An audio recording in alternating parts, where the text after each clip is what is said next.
Eu estou muito feliz de estar aqui com vocês essa noite novamente. Nós estamos chegando perto da Páscoa. A Páscoa é o meu feriado favorito, com certeza a minha data comemorativa favorita. E eu acho que hoje eu vou falar o porquê. Mas lá em casa a gente tem um problema sério também na Páscoa. A minha esposa, ela trabalha com doces, com ovos e chocolate. E também é um período de muita tentação, é muito difícil de não comer doce o tempo inteiro, fica aquele cheirinho de chocolate na casa inteira. Então, é o meu feriado favorito, mas é um feriado difícil de passar. Para começar hoje à noite, eu quero agradecer algumas pessoas que são muito especiais para mim. Era para eu ter feito isso da última vez que estive aqui, mas não consegui. Mas toda vez que eu tenho a oportunidade de trazer a palavra e de pregar o evangelho, tem pessoas muito importantes na minha caminhada que me ajudam muito com isso. Eu quero agradecê-las rapidinho, prometo que não vai demorar hoje. Quero agradecer a minha irmã Isabela, minha irmã mais velha, que sempre me ajuda. Ela sempre revisa todos os meus textos, meus trabalhos de faculdade. Ela me ajuda a enxergar pontos onde eu posso melhorar, onde eu posso crescer mais. Quero agradecer também meu amigo Pedro, que sempre me ajuda também, quando ele pode, quando é possível, durante as minhas pregações, os meus textos. Quero agradecer a um amigo também do coração, o Gabriel Sena, que ele sempre me ajuda com os temas, com as abordagens com que eu posso fazer, fazendo com que eu enxergue coisas além daquilo do meu mundo, da visão que eu tenho ali. Então, muito obrigado. Também quero agradecer ao meu discípulo e amigo Rafael Turk, que está sempre me ajudando com reflexões, sempre ao meu lado, sempre trabalhando junto comigo. Sem vocês todos e várias outras pessoas, eu não conseguiria estar aqui. E como eu falei, esse é um final de semana de Páscoa e eu quero falar um pouquinho sobre isso. E tem uma história muito interessante que eu ouvi uma vez, de uma jovem que foi passar o final de semana na casa da avó dela. E essa jovem, ela chegou ali para passar o final de semana e com o intuito de ajudar, de querer contribuir, fazer alguma coisa pela avó, ela foi direto para a cozinha, ver se precisava arrumar alguma coisa, ajudar com alguma coisa. E essa jovem, então, encontrou uma panela cheia de água, que parecia ser uma água suja. Ela falou, opa, vou ajudar minha avó e vou lavar essa panela para ela. Então ela pegou, jogou toda aquela água suja fora e lavou a panela. Alguns minutos depois, a avó dela chegou na cozinha e ficou espantada com o que ela tinha feito. Porque aquela água suja, na verdade, era um caldo de galinha que ela ficou horas preparando e aquela jovem achou que era uma água suja, uma panela que tinha sido usada já e jogou tudo fora. Bom, essa história nos mostra que nem sempre as nossas boas intenções são suficientes para alcançar o resultado que a gente espera. E hoje, essa noite, eu quero falar sobre as nossas intenções. O tema da palavra é o lugar onde a esperança nasce. E o lugar onde a esperança nasce também é o lugar onde as nossas boas intenções precisam ficar de lado. Porque a Bíblia nos mostra e a Bíblia nos fala que somente boas intenções não são suficientes para salvar nenhum de nós. Quero te convidar a abrir sua Bíblia lá em Lucas 22. Nós vamos ler a partir do versículo 47.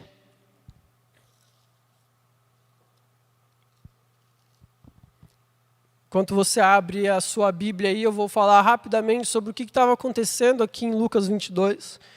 Jesus estava prestes a iniciar a sua trajetória para a cruz. Na verdade, ele já havia iniciado. Algumas cenas anteriores, nós estamos começando o final de semana mais marcante da história da humanidade.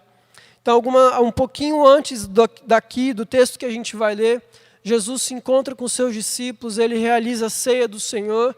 Lá ele prediz que um dos seus discípulos iria traí-lo. Logo em seguida, depois da ceia, ele parte então para o Monte das Oliveiras, ele vai ter um tempo de oração, ele leva os seus discípulos consigo. E aqui, no texto específico que nós vamos ler, Jesus ele se encontra lá no jardim do Getsêmani. Ele acabou de voltar de orar, os seus discípulos acabaram dormindo, e ele se depara com um encontro talvez indesejado, mas já esperado. Sabe, essa história que a gente vai ler, ela é relatada nos 4 evangelhos. Então, Mateus, Marcos, Lucas e João, os 4 falam. Cada um tem uma abordagem diferente, cada um mostra um ponto de vista diferente, mas é uma história que está nos 4 evangelhos. E eu quero falar um pouquinho sobre esse texto. Então, Lucas 22, 47 diz assim: Enquanto Jesus ainda falava com os discípulos, chegou uma multidão conduzida por Judas, um dos 12. Ele se aproximou de Jesus e o cumprimentou com um beijo. Jesus, porém, lhe disse: Judas, com um beijo você trai o Filho do Homem. Quando aqueles que estavam com Jesus viram o que ia acontecer, disseram: Senhor, devemos lutar? Trouxemos as espadas. E um deles feriu o servo do sumo sacerdote, cortando-lhe a orelha direita. Mas Jesus disse: basta, e tocando a orelha do homem, curou-o. Então Jesus estava aqui, ele estava falando com os seus discípulos e, na verdade, ele estava dando uma bronca nos seus discípulos, porque ele se retirou para orar em secreto com o Pai, pediu que os seus discípulos continuassem ali orando, e quando ele voltou, ele encontrou todo mundo dormindo, e Jesus falou: não é possível que vocês não possam orar um pouco. E enquanto ele dava essa bronca nos discípulos, porque Jesus sempre tem algo a ensinar para nós, essa multidão se aproxima dele. E como eu falei, o nosso tema hoje é o lugar onde a esperança nasce. E eu quero ser bem sincero, assim, eu falei que o lugar onde a esperança nasce é o lugar onde as nossas boas intenções precisam ser deixadas de lado. E eu espero que você não me entenda mal. Ao longo do tempo aqui eu vou tentar explicar o porquê disso. Mas sabe, só as nossas boas intenções não são suficientes para nos salvar. Naquele lugar ali no Jardim do Getsemane, nós tínhamos algumas pessoas, alguns personagens importantes, com boas intenções até, mas nenhum deles era capaz de fazer o que eles esperavam. Eu vou começar falando sobre Pedro.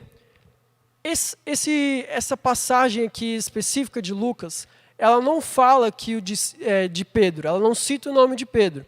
Mas lá em João 18, se você quiser comparar as histórias, ele cita o nome de Pedro, fala que o discípulo que puxa uma espada e ataca um dos servos do sumo sacerdote se chamava Pedro.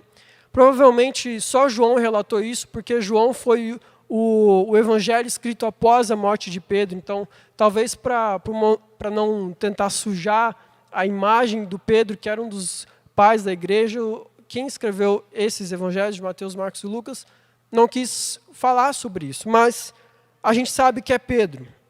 Eu quero começar falando sobre Pedro. Você provavelmente já ouviu falar sobre Pedro, você sabe, Pedro é um dos discípulos mais famosos de Jesus. E Pedro ele é conhecido por ter aquele estilo impulsivo, sanguíneo, um cara que muitas vezes mete os pés pelas mãos, ele toma decisões muito impulsivas. E um pouquinho antes dessa cena, um pouquinho antes de Pedro estar aqui ferindo esse homem, ele tinha acabado de falar para Jesus que se fosse preciso, ele morreria por Jesus, ele daria sua vida por Jesus, ele enfrentaria o que fosse, ele seria preso. E isso é muito interessante, porque aparentemente Pedro tinha uma intenção muito boa ao estar com Jesus. De verdade, não sei se você conseguiu ver a série The Chosen, e eu recomendo muito que você baixe no seu celular, é muito, muito legal. E você vê Pedro, um cara que ele tinha esse ímpeto de querer conquistar, de conseguir as coisas, de brigar por causas que eram importantes. A intenção de Pedro era, e sabe, até o fato aqui dos discípulos estarem armados nessa cena, terem espadas, talvez uma faca muito grande, mas o fato dos discípulos estarem armados, eles demonstram que era uma tendência existente em Israel naquela época, e alguns dos discípulos eram até seguidores dessa tendência, de que eles tinham a esperança de que o Messias viria e os libertaria da opressão que o povo passava, e essa opressão ela era representada pelo Império Romano naquele tempo. E sabe, isso provavelmente era uma tensão, era uma tendência do coração de Pedro. O próprio Jesus falou para os discípulos que eles precisavam, que era para eles carregarem aquelas espadas. Mas a intenção de Jesus era outra. A intenção de Jesus era que uma profecia se cumprisse, que ele demonstrasse o seu plano, o seu propósito aqui. Com certeza Jesus não pretendia usar as espadas, mas Pedro estava disposto. Se precisasse, Pedro ia usar a espada. Ele se empolgou. E sabe, é muito interessante a gente perceber que nenhuma intenção do nosso coração é capaz de dissuadir os planos de Deus. Sabe, Pedro, ele era enérgico e ele amava a ideia do reino. Pedro já havia seguido Jesus por mais de 3 anos. Jesus, o Messias, que Pedro e vários outros judeus daquela época tanto esperaram. Finalmente ele tinha chego, ele tinha aparecido. Ele estava disposto a perder a vida dele por aquela causa. Ele estava disposto a pegar em espadas e ir para a luta. Sabe, matar e a morte não é algo que nós devemos apreciar em nenhum momento, muito pelo contrário, nós somos todos a favor da vida. Mas a intenção de Pedro, ela parecia ser uma intenção boa. Ele queria libertar os judeus de uma opressão que eles sofriam por anos, e se fosse preciso, ele ia matar ou morrer por isso. Mas a gente sabe como são as coisas. Você conhece o seu coração, eu conheço o meu, e provavelmente você deve entender um pouco do coração de Pedro. Porque qualquer um que confie em si mesmo, confie nas suas próprias intenções, vai acabar tropeçando. E eu digo isso porque no momento seguinte, assim que Pedro tenta arrancar a orelha, ou talvez a cabeça desse rapaz que ele não conseguiu, desse ato impulsivo, ato heróico, de demonstrar sua boa intenção, sua boa vontade em fazer o que fosse preciso para ajudar Jesus. No momento seguinte, quando Jesus manda ele guardar a espada, Pedro ele some, ele se esconde, e então ele começa a negar Jesus como havia sido predito. Então, em instantes de uma aparente boa intenção, Pedro se torna um negador de Jesus. Mas assim é o ser humano. Nós somos cheios de incoerências, cheios de falhas, cheios de tentativas de acertos e erros.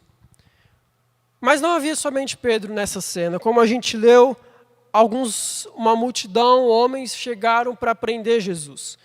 E a pergunta de Jesus para esses homens foi, você pode acompanhar lá no versículo 52, diz assim: então, dirigindo-se Jesus aos principais sacerdotes, capitães do templo e anciãos que vieram prendê-lo, disse: saístes com espadas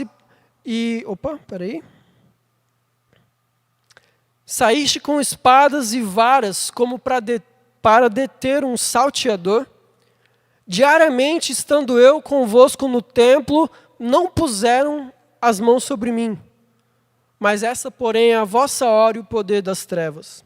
Jesus aqui ele se encontra com um grupo considerável de pessoas que foram o prender no jardim.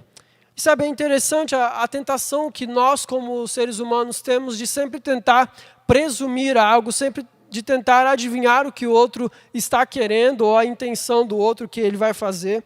E Jesus ele havia passado o seu ministério pregando abertamente em público.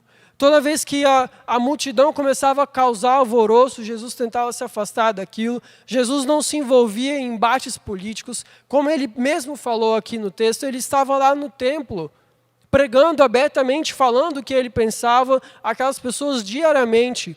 Então, por que será que no meio da noite, no meio ali da semana da festa da Páscoa dos judeus, ele iria se retirar junto com seus discípulos, seus 11 discípulos, para um monte orando?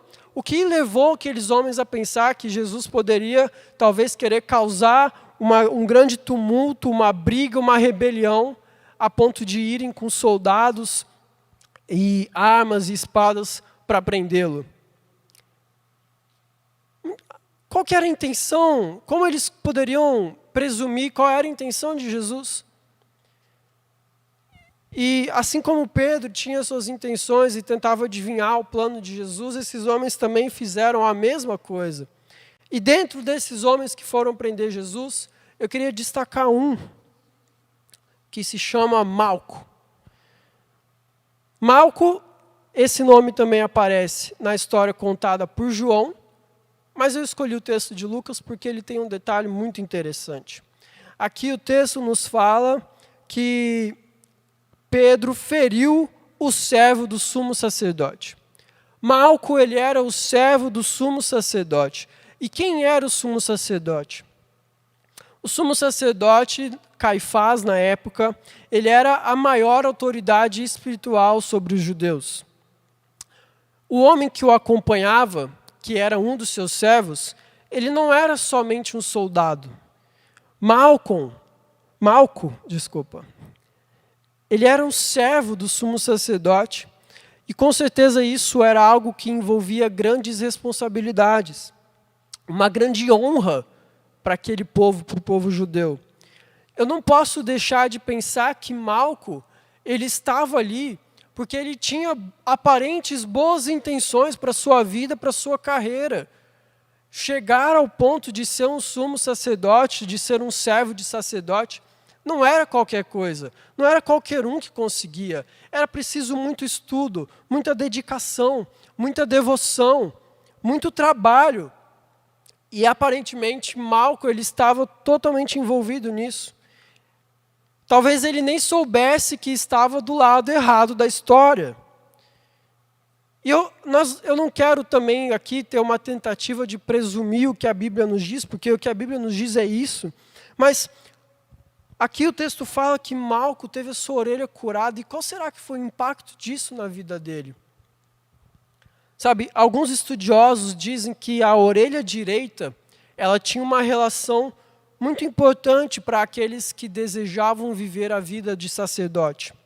Alguns rituais, descritos até lá em Levíticos, dizem que a orelha direita ela tinha um importante papel nos adornos que os sacerdotes usavam, e também que para quem quisesse seguir essa vida de sacerdote, era necessário não ter defeitos em seu corpo. Aqui o texto nos fala que Pedro feriu o servo do sumo sacerdote e cortou-lhe a orelha direita. A gente não consegue saber se Pedro cortou a orelha direita dele de propósito, se foi só um machucado ou se arrancou. A gente não consegue saber se a tentativa de Pedro era arrancar a cabeça, mas por ele não ser um soldado, ele errou o corte. Não tem como a gente saber. Fato é que uma orelha cortada representava muito mais para Malco do que simplesmente uma ferida. Talvez um desespero bateu nele ao ver que os seus planos, os seus sonhos, as suas boas intenções poderiam não mais se concretizar por causa daquele momento. Porque ali ele teve a sua orelha cortada. Mas sabe, uma das coisas que a gente pode aprender sobre essa história é que ali naquele jardim existiam muitas pessoas envolvidas. Pedro, Malco, Judas, outros discípulos, a multidão, o sumo sacerdote, talvez até romanos tenham ido lá. Mas o que faz a diferença é a presença de Jesus. Jesus, ele é o protagonista dessa história, ele é o protagonista da história toda. Sabe, na solução de problemas, a gente pode até ouvir conselhos, de uma forma natural, mas o sobrenatural, ele só acontece quando Jesus está presente. Ele só acontece de uma forma espiritual. A presença de Jesus, ela é imprescindível ao homem, seja ele quem for. Principalmente quando ninguém mais pode ajudá-lo. Talvez, por um momento, Malco, esse servo do sumo sacerdote, viu todas as suas boas intenções, viu todos os seus sonhos, o seu plano irem embora, orelha abaixo. Mas Jesus estava ali, e Jesus é o único que pode renovar e pode fazer nascer a esperança de lugares onde as nossas boas intenções morrem. E foi isso que fez, foi isso que Jesus fez. Ele curou a orelha de Malco. E por que eu quero dizer isso essa noite? Porque assim como para Malco, ali no Getsemane, a nossa esperança começa a nascer. E na cruz de Jesus ela é completa. Jesus ele fala para os seus discípulos: por acaso irei eu deixar de beber o cálice que meu Pai me deu? Eu quero muito te encorajar, se você tiver um tempo, a pegar as 4 versões desse pequeno texto que a gente tem aqui e estudá-las junto, ler as 4 junto. Infelizmente a gente não tem tempo para fazer isso, mas é muito legal você comparar as quatro versões diferentes nos evangelhos, porque Jesus fala para Pedro, fala para os seus discípulos: vocês acham que eu vou, por acaso, vou deixar de beber o cálice que meu Pai me entregou? E é por isso que nós celebramos a Páscoa, por isso que essa data é tão importante, porque a nós cabia um preço que era impossível pagar. Esse cálice era impossível que qualquer um de nós bebêssemos. Pedro, com toda a sua vontade, com todo o seu ímpeto, com toda a sua coragem, a sua audácia de estender uma espada, se fosse preciso, era impossível para Pedro pagar. Para Malco, com todo o seu estudo, com toda a sua dedicação, com toda a sua aparente boa intenção em estar lá para proteger aquilo que os judeus tiveram por tantos anos, era impossível para ele beber, era impossível para ele se curar, era impossível para ele se salvar. Porque só Jesus podia fazer isso. Pedro fala em sua carta, na 1 Pedro capítulo 2, versículo 24, ele diz que ele mesmo, Jesus, levou em seu corpo os nossos pecados sobre o madeiro, a fim de que morrêssemos para o pecado e vivêssemos para a justiça. Por suas feridas nós fomos curados, vocês foram curados. Ele cita o profeta Isaías, porque ele sabe que é através de Jesus, e somente de Jesus, que nós podemos ser curados, e não por causa das nossas boas intenções, é só em Jesus que nós temos salvação. E lá em Deuteronômio tem um texto muito interessante que diz que se um homem culpado de um crime que mereça a morte for morto e pendurado no madeiro, não deixem o corpo no madeiro durante a noite. Enterrem-no naquele mesmo dia, porque qualquer que for pendurado no madeiro está debaixo da maldição de Deus. Não contaminem a terra que o Senhor, o seu Deus, lhes dá por herança. E sabe, a morte de Jesus na cruz, lá no madeiro onde ele se entregou, nos mostra que apesar de nossas boas intenções, o destino da humanidade é o mesmo. O salário do pecado, seja qual for o pecado, é o mesmo, e esse salário é a morte. O destino a quem peca é a cruz, e a cruz, o madeiro, é de estar debaixo da maldição de Deus. Mas Jesus, ele levou sobre si o nosso pecado. É por causa do sacrifício de Jesus na cruz, a sua morte e a sua ressurreição, a sua graça sobre nós, que nós somos salvos. Não há mérito nenhum em nós. Sabe, Malco, você precisa da sua orelha intacta para continuar os seus planos, os seus sonhos? Malco, o que você está fazendo aqui? Por que você veio me prender? Qual que é a sua intenção ao me prender? Sabe, se você precisa da sua orelha, Malco, aqui está. Eu a curo para você. Pedro, o que você espera de mim? Você achou mesmo, Pedro, que a gente fosse ganhar essa batalha usando espadas, tiro, pedra e bomba? Sabe, Pedro, mas ainda que você me negue, Pedro, eu quero te mostrar que a sua vida, ela importa para mim. E que você tem um propósito maior. Não é essa batalha que você vai enfrentar. E nós precisamos ter cuidado, porque qualquer argumento que eu poderia usar aqui pode ser falho. As nossas boas intenções, elas parecem até valer de alguma coisa, mas pensa bem, o que você com suas próprias mãos construiu que tem resultados eternos? O que você construiu que não foi através de Jesus, que te dá uma garantia de um valor eterno? Porque eu olho para mim e eu tenho certeza absoluta de que a resposta para isso é nada. Nada do que eu fizer tem uma garantia eterna. a não ser se for por Jesus. E sabe, eu quero dizer que você não deve deixar de ter boas intenções. Pelo contrário, que você continue tendo uma boa intenção em cada ação que você fizer e que essas boas intenções se tornem em ações que valham a pena. Mas isso não é suficiente. Sabe, a Bíblia fala que a fé sem obras, ela é morta. Mas que você se lembre que você não é suficiente. Que os planos que você tem não são suficientes. Sinceramente, eu não vivi em épocas passadas, né? Eu nasci faz 26 anos, 27, quase 27.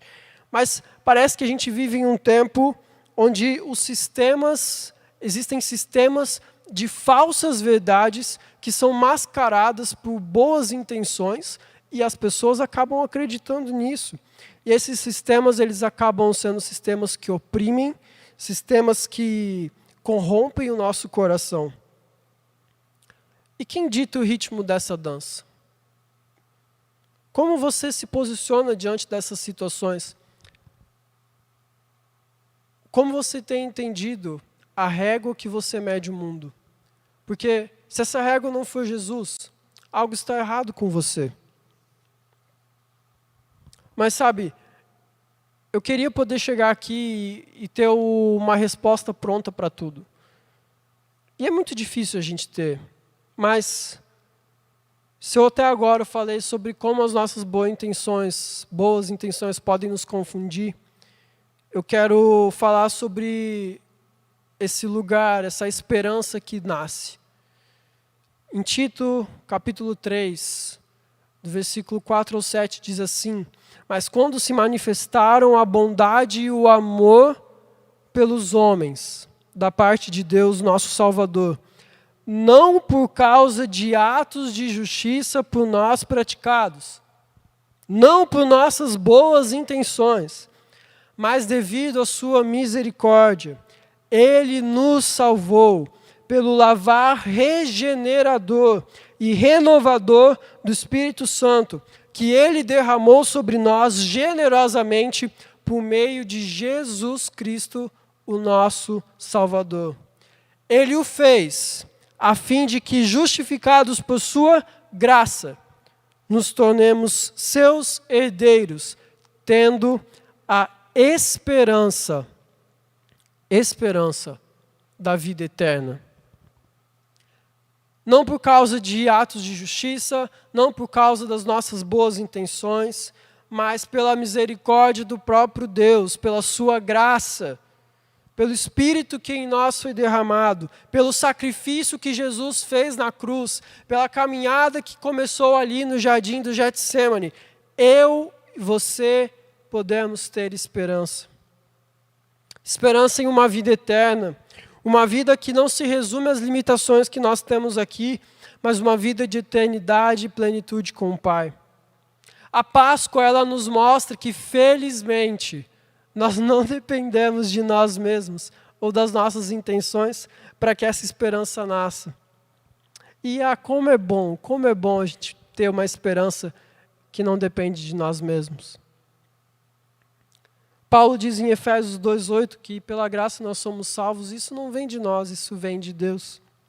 E eu gosto de usar esses termos conhecidos, essas passagens bíblicas conhecidas, porque a Páscoa, embora você comemore ela todo ano, e na semana que vem nós teremos uma apresentação musical de Páscoa e vai ser uma bênção, e eu te convido a assistir junto com a gente, mas qualquer coisa sobre a Páscoa, sobre o real significado da Páscoa, é a coisa mais importante da sua vida, porque a Páscoa é o momento mais importante da sua vida.